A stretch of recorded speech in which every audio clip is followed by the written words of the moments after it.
originally started when I worked at the Springfield Regional Office for the Department of Health, Mental Health, and the Division of Developmental Disabilities. I was a community living coordinator at the time, and that was back in 2011, 2012, when we were recognizing there was really a shortage and a need for quality, affordable, accessible housing for the individuals that we provided services and supports to. So we started some community conversations just to get an idea of how the community would respond to being a stakeholder and bringing people in that really could be added value to provide input and contribute to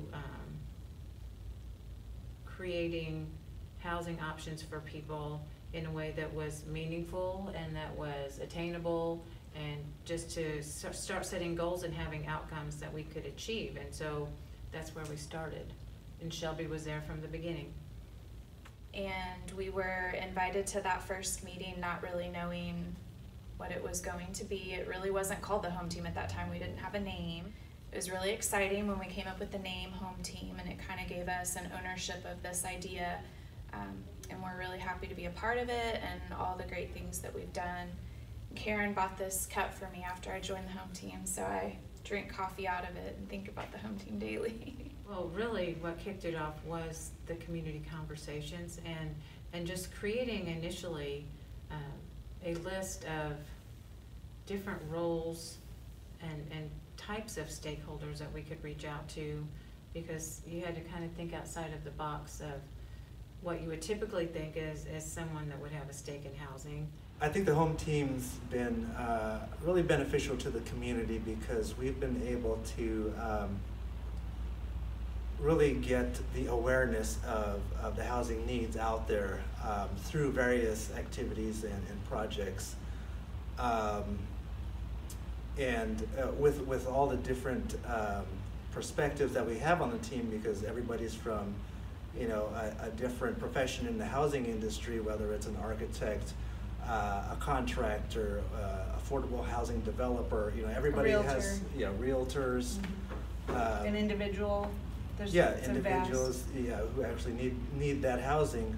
I think having that variety of perspectives really helps us to come up with great ideas and identify those gaps. I would say a lot of times it's a lack of understanding and lack of knowledge for community members in regards to these issues, such as the home modifications that need to happen to existing homes, the accessibility, those sorts of things. It all comes down to that education piece and helping people to understand how these things could benefit not only the people that they're assisting, but themselves at some point in the future.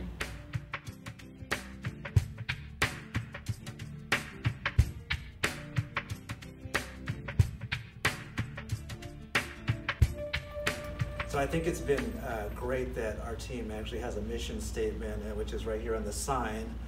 And I think that's, one of the things that keeps us on track, and everything we do kind of comes back to that focus. Are we accomplishing that mission? So. It's really broadened those connections between community members, but also professionals,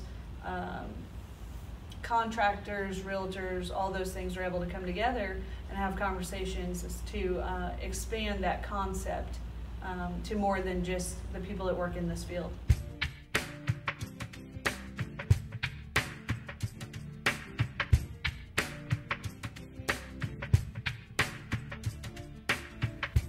So I think identifying strong self-advocates in the community and inviting them into your team can be very valuable.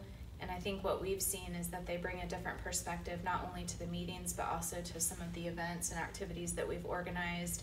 And I think from a builder or housing industry viewpoint, hearing from those people that are looking for housing and who are trying to find housing that meets their needs, sometimes they listen a little bit closer to that. So that's been something that with everything we do, we're always trying to look for those people that can bring that personal experience.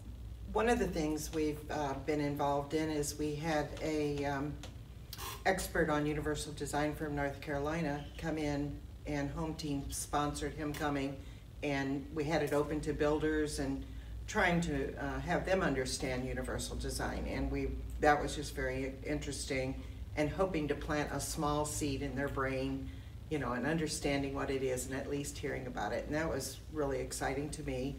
Some of the activities that we participated in as Home Team, we went to the HBA, which is the Home Builders Association. They had it in a huge convention setting, and we had a table and we gave out flyers and talked to anyone who wanted to stop by and explain about, you know, universal design, aging in place.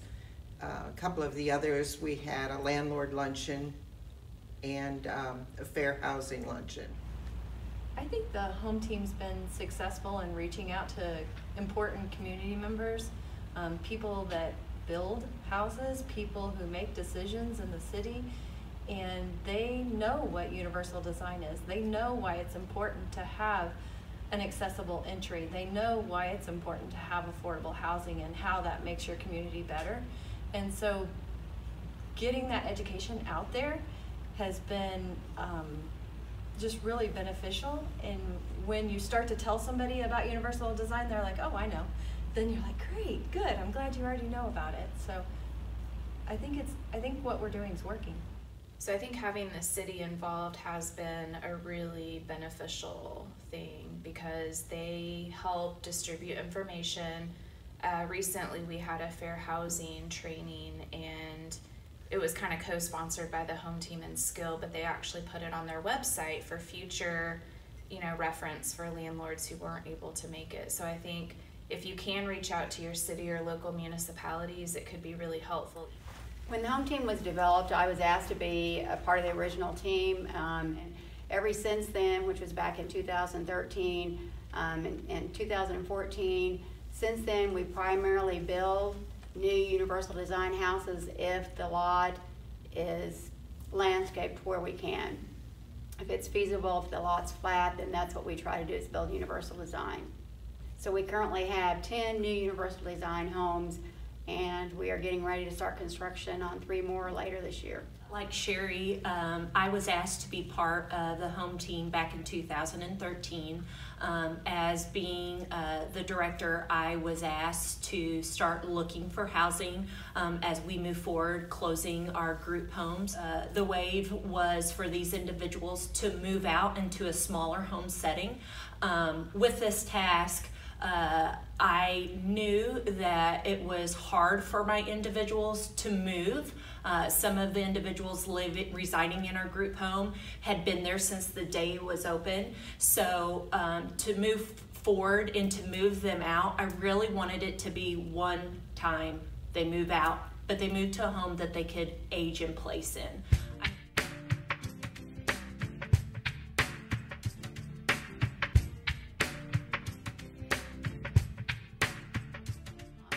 Not all of our UD houses are rented to the ARC. We do have several other houses that are just rented by people without disabilities, but we do have other units that do have people in them with disabilities, and it has greatly helped their lives, they said, because they have children that are in wheelchairs, so it's easy to get them in and out the front doors. We have roll-in showers.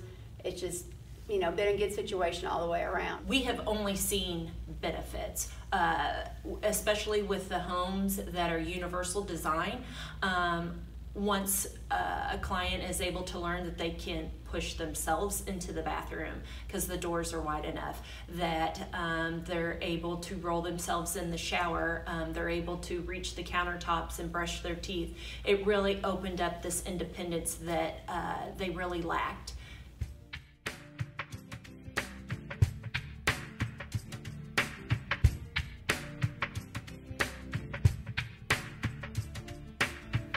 We have an individual who rents a non-universal home, and she and her roommate moved into this home in June of 2013 with no mobility issues, no real health issues, just needing a place to live. And within the next few years, age had happened, and it was hard for her to get into the home. And so we had reached out to Ahab and to Sherry and say, would it be possible to get a ramp for her, to get her in and out of the house with ease? And Ahab was very willing and open to making that modification. Unfortunately, life happened, and last year this individual, she broke her back. And they had 2 standard bathrooms, and it was impossible to get this individual in to take a bath. After Tina called and told me about the situation, we wanted to be able to keep the ARC there and wanted to keep these 2 ladies there. And due to the situation of how the bathrooms were configured, it was able to go in and do a modification without tearing out the whole bathroom and redoing it.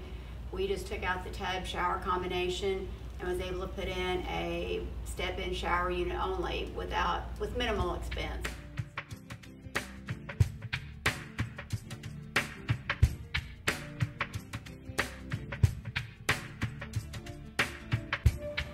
I think what keeps the team going forward is really always evaluating what we're doing and what the needs of the community is, and also what the needs of the group are.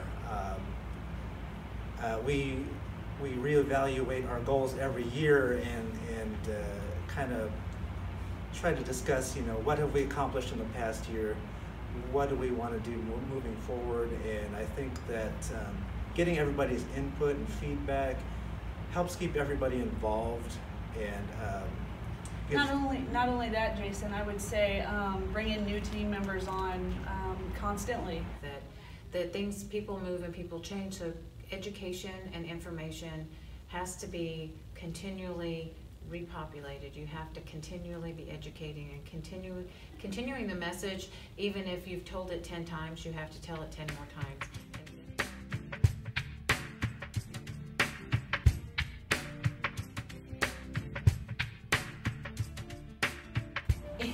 The benefits, it's more information, and information is powerful.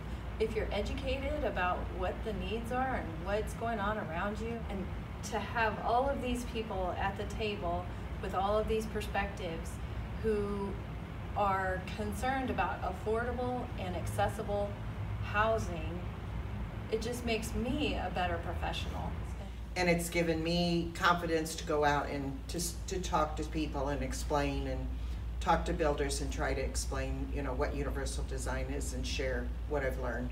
Seeing those housing projects that have been completed are continuing to grow really demonstrates that we had done our job and we educated people and they didn't know what it was, and now there are actual homes that provide that level of access to folks in the community. So to me, there's no greater success than projects that have been completed and affordable housing that is available at rents that people can afford. Without the home team, without the housing collaborative, and without the city, I don't think any of this would have been possible, because we all would not have met and linked together to form this good partnership and these good relationships.